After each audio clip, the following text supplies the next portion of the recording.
let's prove one of the most important formulas in probability theory called the convolution formula. So the problem that we have is the following. We have two independent random variables xi and eta. We have two random variables xi and eta. These two random variables, let's consider the case right here that we have absolutely continuous random variables xi and eta, so they are independent. And we want to find the distribution of the sum. So we want to find the PDF of xi plus eta. So it's given the following. We know the PDF of xi, we know the PDF of eta, and we want to find the PDF of xi plus eta.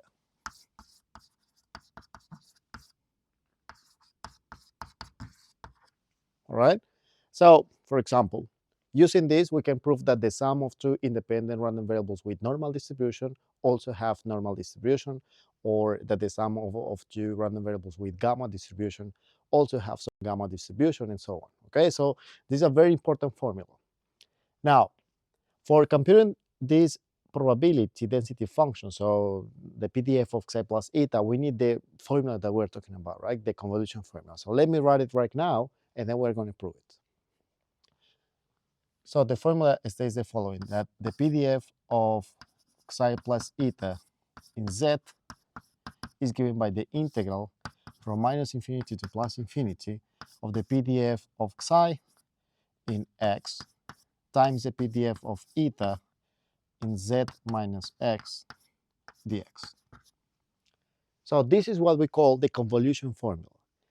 Now let's prove it. So we need to find the PDF of xi plus eta. But we know that the PDF is the derivative of the CDF. So let's first find the CDF of xi plus eta.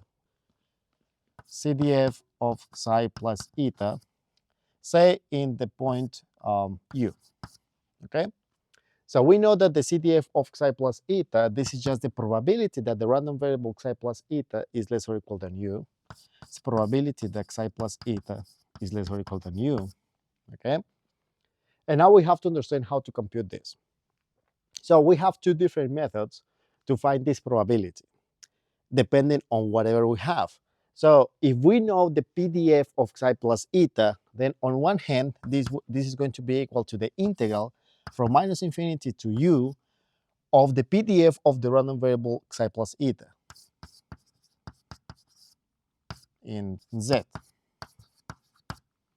So if we knew the PDF of xi plus eta, then we can use it and we can compute this probability, right?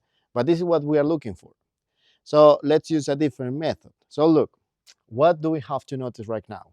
We have to notice that we have the random variable xi plus eta, but the random variable xi plus eta is just a function of the random vector xi eta. So xi plus eta, let me write over here, xi plus eta is a function of the vector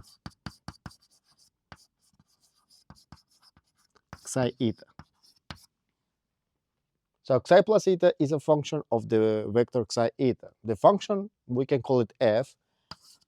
So we have a function of two parameters here, x, y, for example, right? Which is equal to x plus y. So we have a function f from r squared to r. Okay? So this is the function that we have. This is a Borel function, so this function is continuous, meaning that xi plus eta is a random variable, right? Now, if we know that xi plus eta is a function of the random vector, then we know that we can use the PDF of the random vector xi eta to compute this probability, right? So how can we do that? So this is going to be equal. So let me write it over here. So on one hand, we had this equality here, but on the other hand, we'll have this equality. So and this one we will use it. We will compute it using the PDF of the random vector. So here we'll have the PDF of the random vector xi eta in xy. And now we have to understand what is it that we need to do with this PDF. So look, the probability that xi plus eta is less or equal than u is exactly the same probability that the vector xi eta belongs to some space. So let me draw the following graph. So here I have psi, here I have eta. So I want to find the probability that psi plus eta is less or equal than u. So let me draw the line psi plus eta equals u. So say that this is u, for example. So this is u. So we know that u here is any real number. So we are talking about any real number. For example, 5 or 4, okay? Then here we have u, and I can draw this line over here. This line is just psi plus eta equals u. So we'll have that psi plus eta is going to be less or equal than u if the vector psi eta belongs to this part of the plane. And again, if the point, so we have psi eta, so the possible values of this random vector psi eta are all the points on the plane. So we have that this vector is less or equal than u if the point of the vector is located right here on this part on the plane. So let me call this part B. Okay, so it means that, again, this probability will be equal to the probability that the random vector psi eta belongs to B, where B again is this part of the plane. So it means that we can compute this probability using the double integral right here over B. And here we'll have dx dy.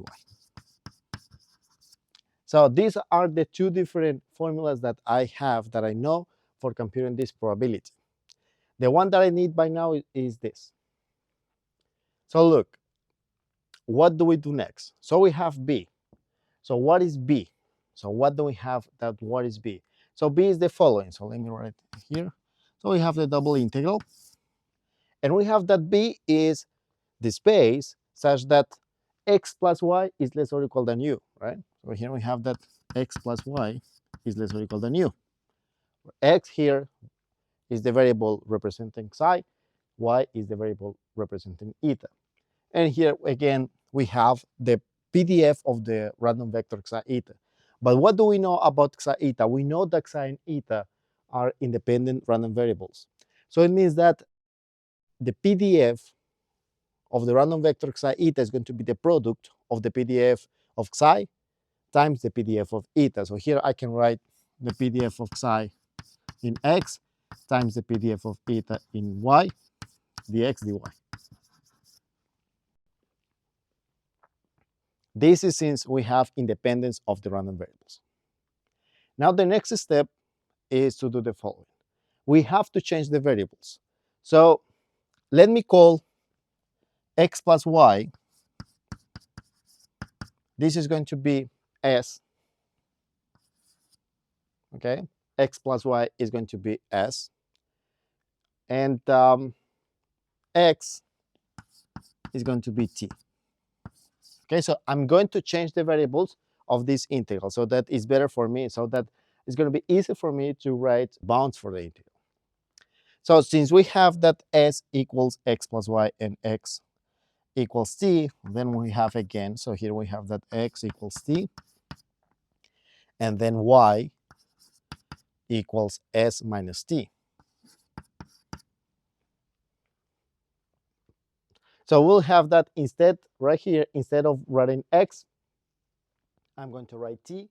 Instead of writing y, I'm going to write s minus t. Okay? But we know from calculus that whenever we change some variables in a double integral, we have to find the Jacobian. So the next step is to find the Jacobian of this change of variables. Okay? So the Jacobian that we write like this. So let me remind you that the Jacobian is the following determinants. So here on this side of the matrix, I'm going to write dx ds. Okay, dx ds, which is equal to 0. Here I will have 0.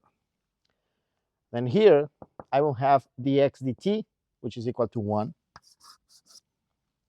And then here I will have dy ds, which is equal to 1.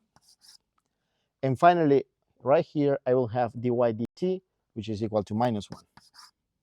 So this is going to be equal to minus 1.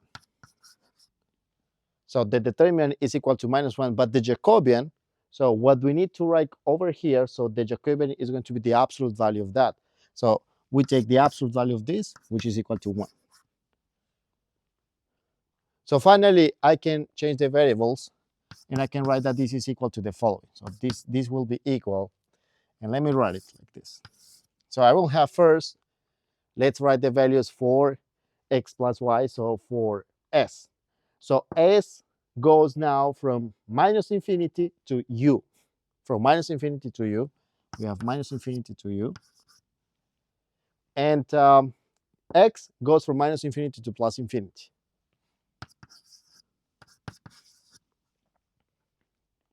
Now I just have to write the PDF of psi in the point x, but I don't have x anymore. I have t. So I will have PDF of psi in t times the PDF of eta in y, which is equal to s minus t.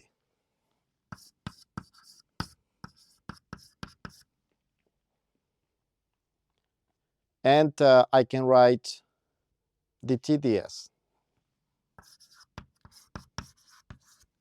The TDS. So look, we are almost finished here. Why? Because we have found that this probability, so the CDF is equal to this. Yes? But before, we already say that the CDF, so this CDF right here, was equal to this integral.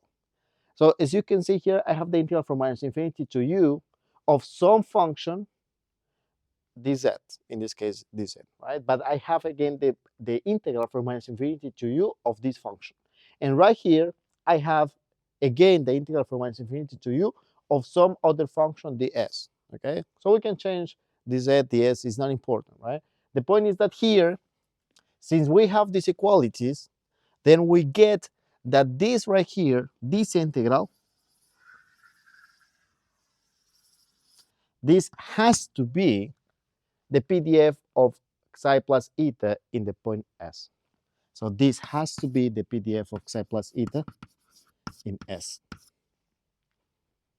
So let me write that again over here, and we can see that we have finished the proof. So we obtain that the PDF of psi plus eta in S is going to be equal to the integral from -infinity to +infinity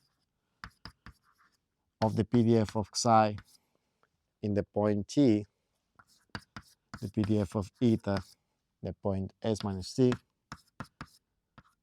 dt. So this is exactly the same formula that we had before. You just can change. So instead of z, you can write s. Instead of x, you can write t, and you have exactly the same formula. So we have finished the proof of the convolution formula for the sum.